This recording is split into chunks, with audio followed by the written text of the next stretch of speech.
El 18 de agosto de 1989, el candidato a la presidencia de Colombia, Luis Carlos Galán, fue asesinado por gatilleros de Pablo Escobar, líder del cártel de Medellín y el capo más temido en ese país.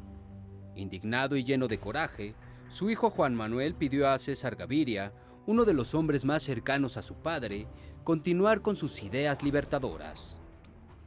Meses después, en mayo de 1990, Gaviria se convertía en presidente de Colombia. Una vez en el poder, juró ante la tumba de Galán que detendría a Pablo Escobar, pero no pudo cumplirlo. El asedio contra el narcotraficante aumentaba. La presión internacional era inminente y Estados Unidos quería extraditarlo. Ante la presión, el capo pensó y diseñó su propia entrega. En 1989 le ordenó a su abogado Guido Parra acordar con el alcalde de Envigado, Jorge Mesa Ramírez, cercano al capo, la construcción en el Cerro de la Paz de un penal de alta seguridad, conocido como la Catedral. Luego, a mediados de 1991, el jefe del cártel de Medellín acordó su entrega con el gobierno de César Gaviria, a cambio de no ser extraditado a la Unión Americana, pero puso otra condición: ser recluido en la Catedral.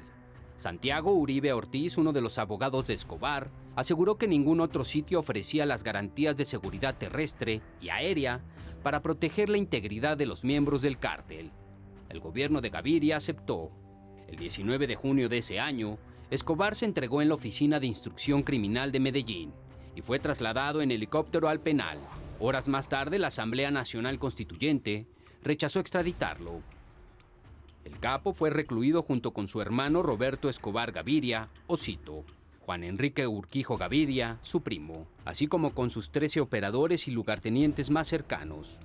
Pronto el supuesto penal de alta seguridad se convirtió en su hacienda de retiro y su centro de operaciones desde donde operaban las acciones del cártel y la ejecución de sus rivales o de los traidores. Tenía cómodas habitaciones, salas de billar, un bar y hasta una cancha de fútbol. Un año después, Gaviria se enteró de lo que ahí ocurría y ordenó trasladar a Escobar a una prisión militar en Santa Fe de Bogotá. La noticia llegó al narco, quien pronto planeó su fuga. Y no fue difícil, pues para ese fin había ordenado que una de las paredes de la catedral fuera construido con puro yeso, un material fácil de traspasar. El 21 de julio de 1992, cerca de las 10 de la mañana, el capo y sus sicarios organizaron un motín. Desarmaron a los custodios y amenazaron con asesinarlos. Además, uno de los lugartenientes de Escobar, apodado el Popeye, tomó un radioteléfono y ordenó colocar bombas en escuelas de Medellín y otros sitios públicos. Cerca de las 4 de la tarde, 4 altos funcionarios del gobierno llegaron al penal y fueron tomados como rehenes. Entre ellos estaban el director de prisiones, el coronel Hernando Nava Rubio, y el viceministro de Justicia, Eduardo Mendoza.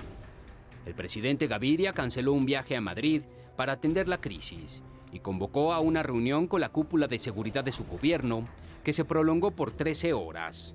En esa reunión ordenó a la 4ª Brigada del Ejército, a cargo del general Pardo Ariza, reforzar la seguridad de la cárcel para evitar la fuga del capo. Cerca de las 8 de la noche, la catedral fue rodeada por militares y hora y media más tarde, se ordenó a las fuerzas de seguridad tomar el control del penal. Cuando los militares entraron, era demasiado tarde. Lograron rescatar al director de penales y al viceministro de Justicia, pero los otros 2 funcionarios habían muerto a manos de los sicarios de Pablo Escobar. La búsqueda del capo fue infructuosa, ya había escapado.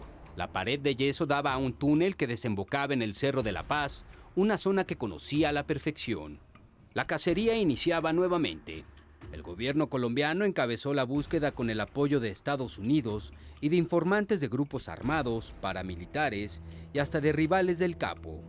Escobar se refugió en zonas populares de Medellín, manteniendo un bajo perfil durante año y medio. Pero la suerte le dio la espalda.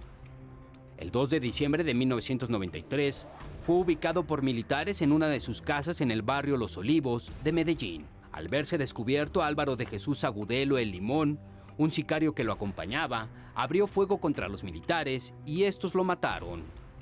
Mientras Escobar intentaba huir por las azoteas de las casas del barrio, los elementos del ejército lo abatieron y guardaron el momento histórico, tomándose una fotografía junto a su cadáver. Después su cuerpo fue sepultado en el cementerio Jardines de Montesacro, en Medellín.